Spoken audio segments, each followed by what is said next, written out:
బహుశా మరో 4 రోజుల్లోపే ఎన్నికల నోటిఫికేషన్ వచ్చేస్తా ఉంది. ఈ రోజు నుంచి బహుశా 4 రోజుల్లోపే ఎన్నికల నోటిఫికేషన్ వచ్చేస్తా ఉంది.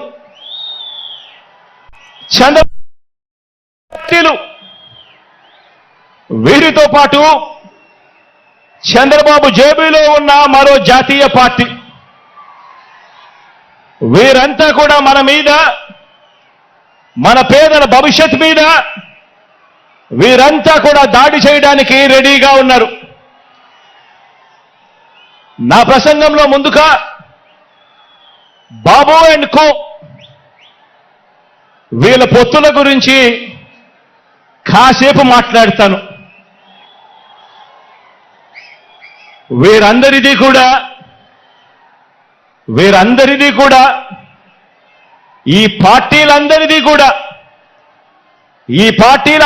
కూడా వీరందరికీ సైన్యాధిపతులే తప్ప ఏ పార్టీలో కూడా సైన్యం ఎక్కడా లేదు. ఇందులో కొన్ని పార్టీలు గత ఎన్నికల్లో నోటాకొచ్చినన్ని ఓట్లు కూడా రాని పార్టీలు, తమ స్వార్థం కోసం రాష్ట్రాన్ని అన్యాయంగా విడగొట్టిన పార్టీలు, రాష్ట్ర ద్రోహుల పార్టీలు, మరికొందరు ప్రజల చేతుల్లో చిత్తుగా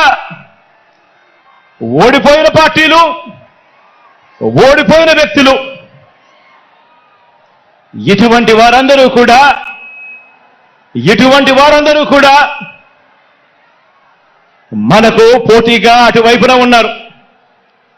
మనం 5 కోట్ల ప్రజల అండదండలతో ఇంటింటికి మంచి చేసి మనం ఈరోజు సిద్ధమని అంటా ఉంటే, వారి వెనుక ప్రజలు లేరు కాబట్టి, చేసిన మంచి చెప్పుకునే పరిస్థితి లేదు కాబట్టి, 6 డజన్ పార్టీలతో, 6 డజన్ ఎల్లో మీడియా సంస్థలతో, పొత్తులతోనూ, ఎత్తులతోనూ, జిత్తులతోనూ ఎక్కే గుమ్మం దిగే గుమ్మంగా వారు రాజకీయం నడుపుతా ఉన్నారు.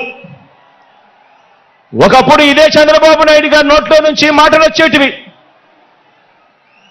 జాతీయ రాజకీయాలను తానే ఏలానని, స్టీరింగ్ కమిటీ చక్రం తానే తిప్పానని, ప్రధానుల్ని, రాష్ట్రపతుల్ని తానే నిర్ణయించానని ఒకప్పుడు ఇదే చంద్రబాబు ఊదరగొట్టేవాడు. ఈ రోజున ఏపీలో మనందరి ప్రభుత్వం చేసిన ఇంటింటి అభివృద్ధి వల్ల, ఇంటింటికి చేసిన మంచి వల్ల మనకున్న ప్రజాబలం ముందు నిలబడలేక, మనతో నేరుగా తలబడలేక, ఏపీలో తన సైకిల్ చక్రం తిరగటం లేదని ఢిల్లీకి వెళ్ళి దత్తపుత్రుడితో కలిసి పడిగాపులు కాసి ఢిల్లీలో మోకరిల్లుతా ఉన్న పరిస్థితులు ఈరోజు చంద్రబాబు నాయుడు గారి పరిస్థితి. ఆలోచన చేయమని అడుగుతా ఉన్నా.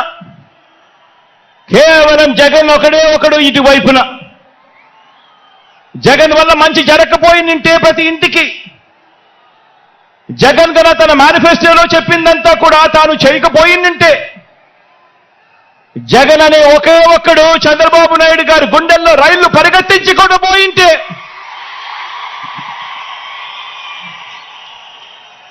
చంద్రబాబు నాయుడు గారు ఇన్ని పొత్తుల కోసం ఎందుకు పాకులాడుతా ఉన్నాడు? ఇంతమందితో పొత్తుల కోసం ఎందుకు అగసాట్లు పడతా ఉన్నాడు? ఎందుకు ఢిల్లీ దాకా వెళ్ళి అక్కడ మోకరిల్లుతా ఉన్నాడు? దీనికి కారణం చిత్తశుద్ధితో, నిజాయితీతో మనం చేసిన మంచి, అన్ని వర్గాల మీద మనం చూపించిన కమిట్మెంట్, ఇంటింటికి మనం చేసిన అభివృద్ధి. ఈ రోజున మన పార్టీ, మన ప్రభుత్వం నిండుగా విరగ కాసిన మామిడి చెట్టులా మనముంటే, చంద్రబాబు నాయుడు గారి పార్టీ అందరినీ కూడా మోసం చేసి, వెన్నుపోట్లు పొడిచి, గత పాపాలకు ఫలితం అనుభవిస్తూ తెగులు పట్టిన చెట్టులా చంద్రబాబు నాయుడు గారి పరిస్థితి ఉంది.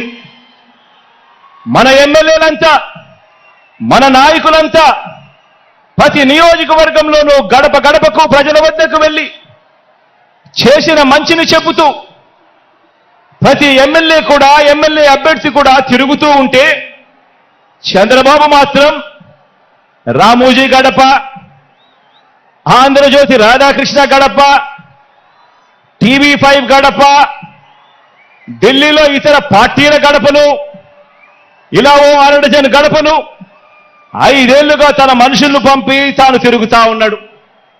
ఆలోచన చేయమని అడుగుతా ఉన్నా.